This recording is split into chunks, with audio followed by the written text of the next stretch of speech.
Northern Lights, a look at Minnesota books and writers, is presented by the Minnesota Center for the Book, a program of the Minnesota Humanities Commission,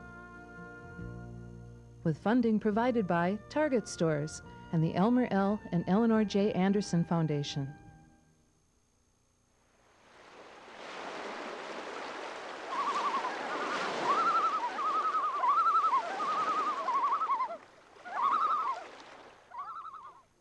Hello, my name is Gerald Sweetnam. Welcome to Northern Lights. It's my pleasure to have a conversation with John L. Peyton.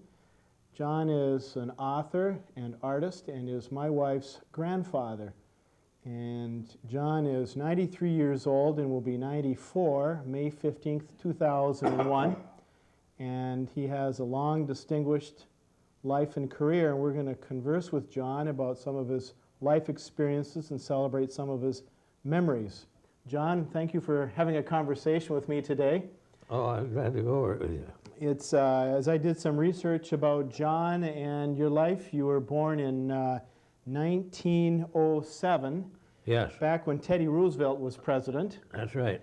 And your lifespan has gone from when you saw wild Buffalo Bill Cody, yeah, all the way to Bill Gates. Yeah. Which is an amazing thing. How does that make you feel when you look back on your life that long?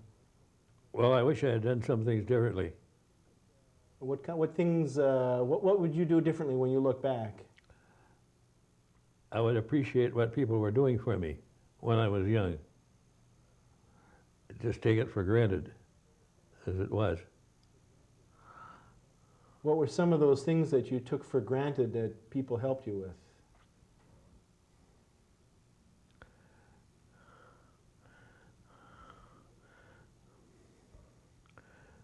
Well, my uncle was in the Navy. He and his wife lived in New York. And I used to settle in with them. I'd come down from New Haven and stay with him there.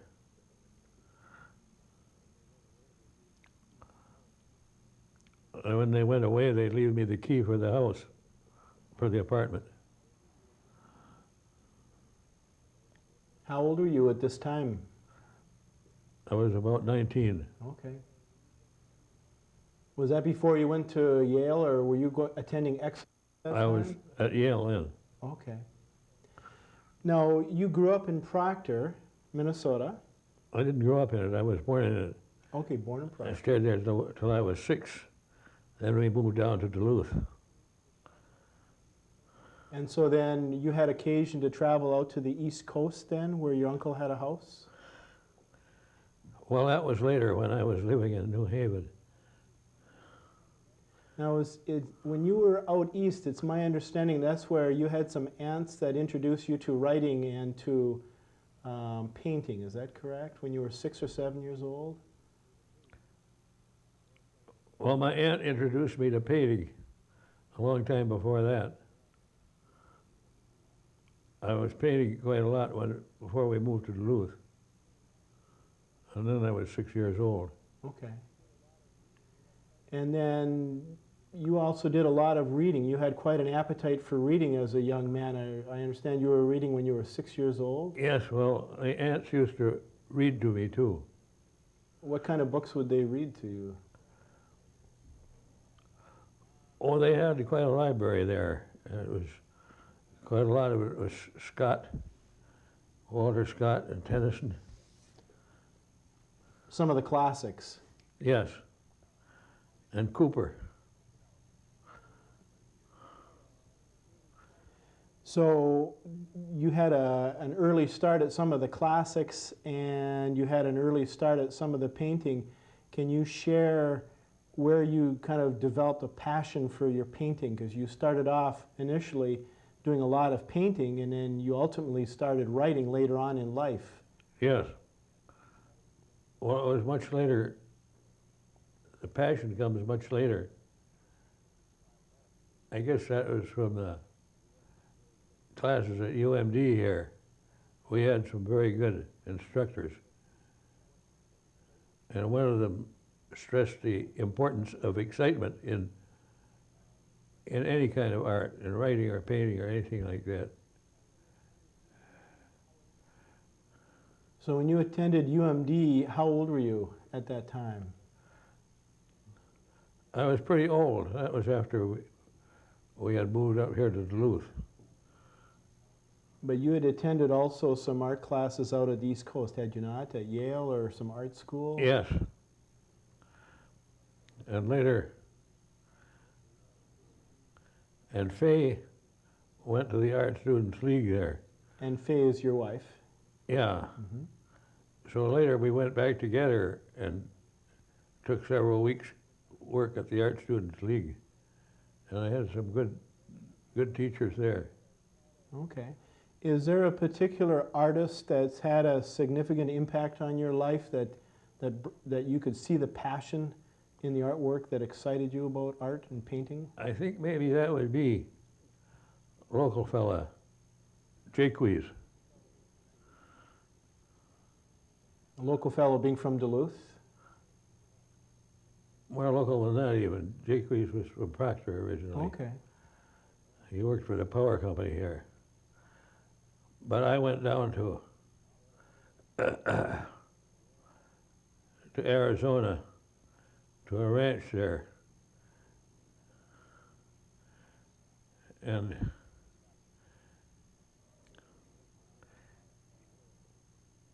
he and his wife were there. He just happened to be there. And I had always admired his work.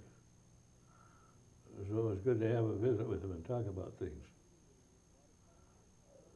Would he paint, what medium would he use? Watercolor or oil or pastel?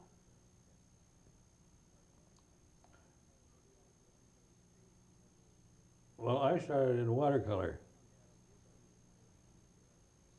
But I think you ought to start in some other medium. Something that you can cover over the old work, such as oil. Okay.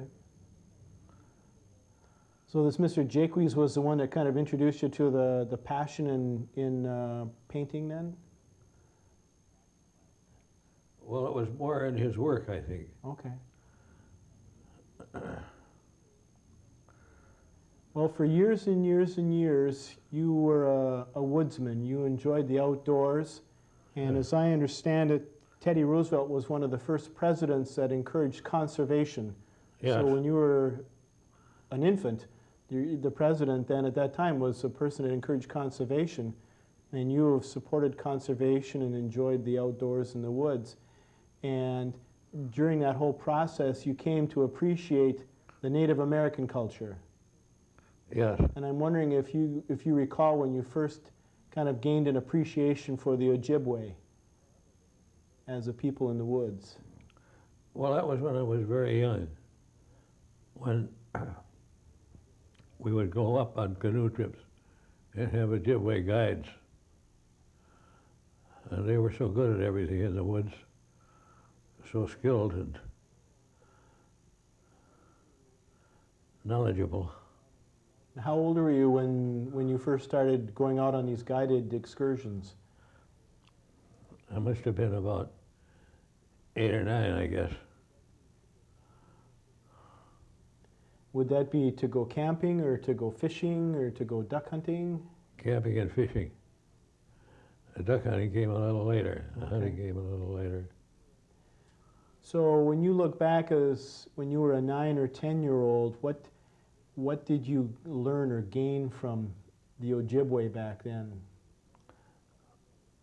Well, I'd see how we could come in to camp in a rain-soaked forest, and they would get everything going, have everything under control. Under the most miserable weather conditions, when it was really stormy, they'd get the tent up and get supper cooked. So they could start a fire when the weather conditions were just terrible. Yes, Well, John, I'd like to talk to you about some of your artwork. yes. It's extraordinary stuff. And maybe you could share with us about this painting right here. It looks like these fellows are canoeing in rough water. Yes. Well, it's a print. It's a lithographic print. Okay. The canoe and the figures in it are printed on, and then I worked over it with some watercolor. Is that based on a true story then, or a memory that you have? On memory of the feeling of it on Lake Superior. Okay. And this painting here, this is the Orator, Yes. and that's a magnificent oil. And can you share with us the motivation to paint that work and the story behind it? Well, I thought of it as being on the coast of Ireland. And the radical speaker there is trying to arouse the peasants to go and attack the manor house over across the other side of the bay there. Okay. And he's obviously speaking with some passion. And then this other painting here is one where you have the Lake Superior scene, The end of famine. end of famine. I painted that up in the Grand Portage Reservation and put the figures in afterwards. It depicts a pretty harsh environment. Yes. When I first went with those Indians, they didn't have any welfare. And they either got their own food or they died. And in the winter, there were quite a few died. Now, I know that you've used various mediums in painting. You've used pastel and oil, and is it your most recent use for artwork has been the computer? And Yes. Can you tell? I know that you were, I think, one of the first people in this area, or possibly one of the first people to start using a computer for artwork. painting, yeah. Can you tell us about that? Well, you can do anything with it that you can do with a brush. They have some awfully good software for it now, with a brush or with charcoal. But the nice part of it is if you goof up something, you could go back to an earlier time. If you save your work from time to time and start from there, or if it's just one stroke, you could wipe that out. If you change any of the traditional art media, you got a mess. But with the computer, you can change anytime. Now, you're 93 years young, almost 94, and how many years ago did you start using the computer? How old were you when you started using the computer for artwork? I guess I was about 85. Just a young fellow. But I used it for writing before that. It's very good for writing because this is in the art. You can change anything very easily. Now, when you used the computer for your writing, your books, you published your first book, I believe it was The Stone Canoe. Yes. And you published that when you were 80 years old. And I understand that there was some criticism of that book when it first came out. Can you share with us what that was about?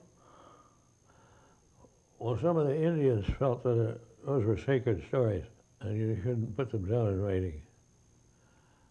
But I felt that the old people are dying out that knew the stories. And they're good stories and you ought to get, would be good to get them recorded. What advice would you give to a young author struggling to get a book published when I know that you got rejected by many publishers. Yes. And you persevered. And what advice would you have for the young author struggling to get their first work published? You've got to have faith in yourself, no matter how many times you are rejected, or what anybody says about it. You have to keep on trying. How many times had you been rejected before a publisher accepted Stone Canoe? Oh, I suppose 40 or 50 times. That's amazing. Now, you wrote... And then I had 3 of them accepted in 1 week. That was a good week. Yeah. Now, how about Faces in the Firelight? Can you tell me about that book? What inspired you to write that book? Yeah. Well, that's a novel. And it kind of wrote itself. You start in and establish your characters, and the first thing you know, they're doing all kinds of things that you never thought of. So it takes imagination to write a book like that, along with life experiences. Yeah. But you want to be familiar with your subject, too. And another book that you've written is The BIRCH, which is The Bright Tree of Life and Legend. Can you tell us about that book? And I know that there's a passage that you'd like to read for us. All right. Out of that book. Well, what's impressed me always is the way the Northwoods circle the globe. You have the same kind of woods in Finland or Siberia that you have here. Well, I'll read this passage. Sure. I start this chapter with a quote from a Siberian lament. Of my family, I, straying alone, am left behind. The lakes where I used to fish have been left behind. My tent poles are rotten. My birch bark tent coverings are shriveled. They are gone. During the last 100 years, primitive Eurasian culture and tradition have disintegrated just as completely as the American Indian. Civilization has moved aggressively north on all 3 continents. Birch canoes have been replaced by motorboats, birch sledges and toboggans by snow machines, birch bark lodges by plastic houses, storytelling by radio and television. Old legends, customs, language, and survival skills are dying with a few old men and women who still remember them.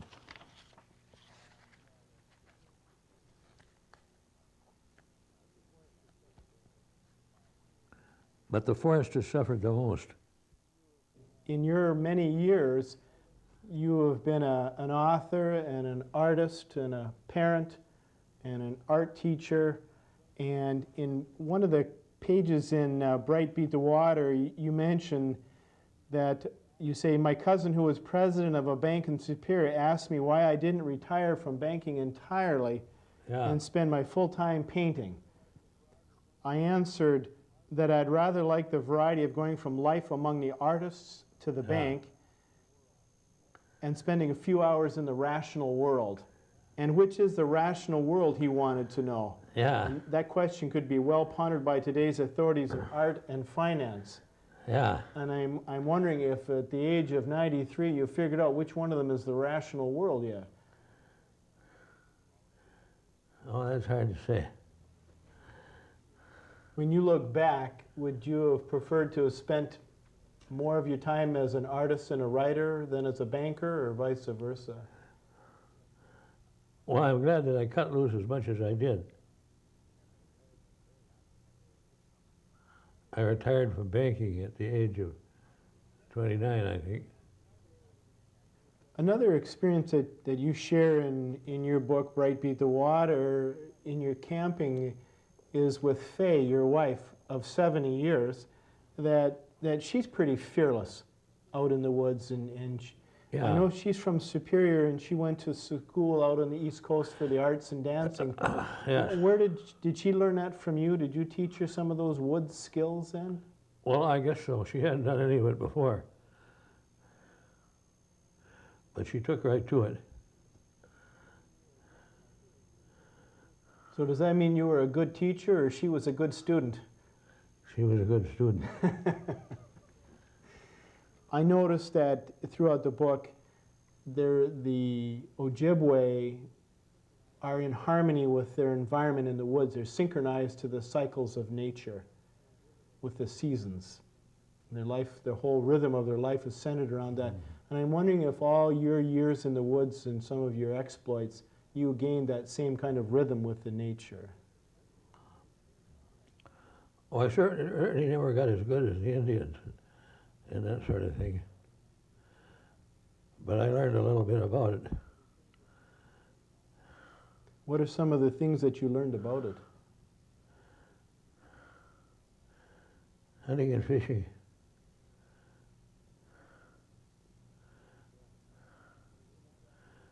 And winter travel. And winter travel? Yes. Now, did you do a lot of winter camping out in the woods? Yes. And were some of those, can you share some of those memories that stand out in your mind over the many years? Because there was a period of time when you were young and you were painting before you started writing books, that you had a tremendous amount of woods experience. And I'm wondering if some of those winter experiences stick out in your mind that you could share with us. Well, I remember the first time I went out camping with Fay in the winter. It was awfully cold weather. And you just have the knowledge in that kind of weather that if you don't do something, you're going to die. I recall a story when you mentioned that you and Fay had been out snowshoeing one time and the snow was softer than you had anticipated and you didn't get as far as you expected. And you got stuck out overnight and you had to build a lean-to and wolves circled your campsite. What was that like? That was what I was thinking of that time. Yes, we were going into 7 Beaver Lake, which is north of 2 harbors.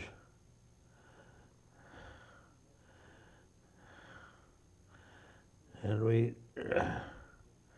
could see after a while that we weren't going to make it. It was getting dark. So we had to just bivouac like that. It worked out well. How did you deal with, did you feel fear when you had wolves kind of looking around, circling your campsite? And how did you deal with that? No, I knew they wouldn't bother us. How did you know that? I'd associated with them for a long time. So we'd get a fire going and make a lean-to out of branches.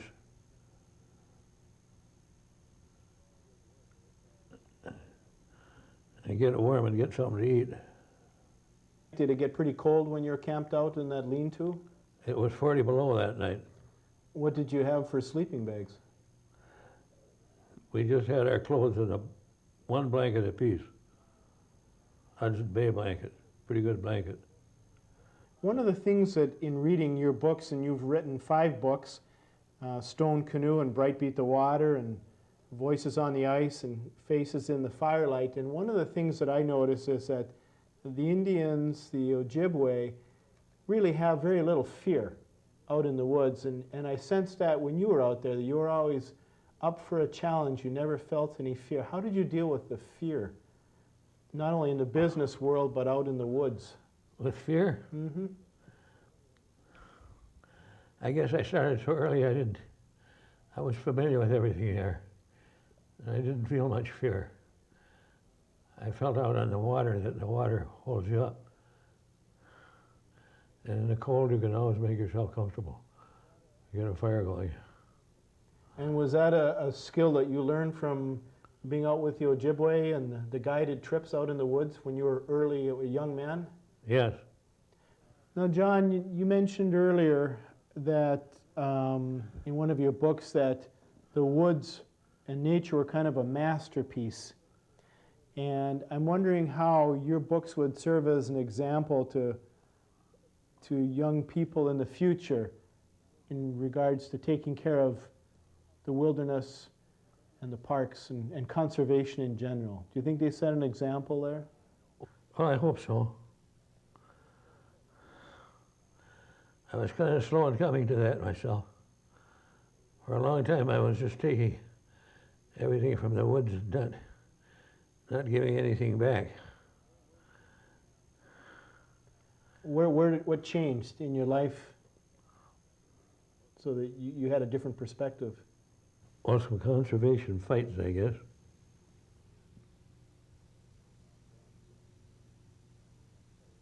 Trying to keep them from cutting into the Superior Forest.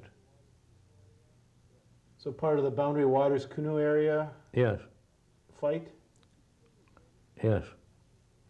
What do you feel your greatest accomplishment has been in your life? Well, maybe putting those old Indian stories over into modern language.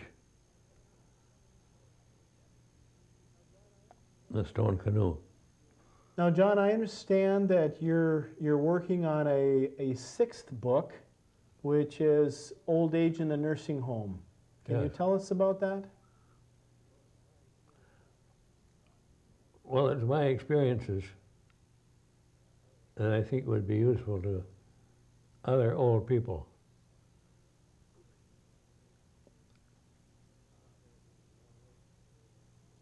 What kind of things are all right and what you want to steer clear of. So at age 94, you're seeking a publisher for your sixth book, and you're also researching a seventh book. Yes. Can you tell us about that? Well, that's about this old man that I used to know. He was a Confederate cavalryman. And a very interesting old guy, I always thought. How would you want people to remember you? A painter, author, and conservationist. Well, John, this has been a wonderful just a great conversation. Well, it's been interesting to me, Jerry. It's you probably don't realize it, but you're an inspiration to many people when you're working on your sixth and seventh book at age 94. It's really astounding, and it'll be interesting to see when you start to slow up. And I think your legacy is in your paintings and your books. People will appreciate those for many years to come. Well, I hope so. So thank you for a delightful conversation. All right.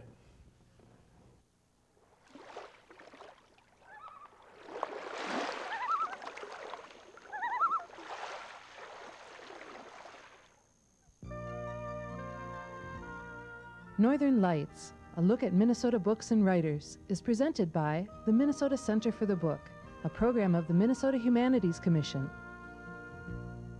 with funding provided by Target Stores and the Elmer L. and Eleanor J. Anderson Foundation.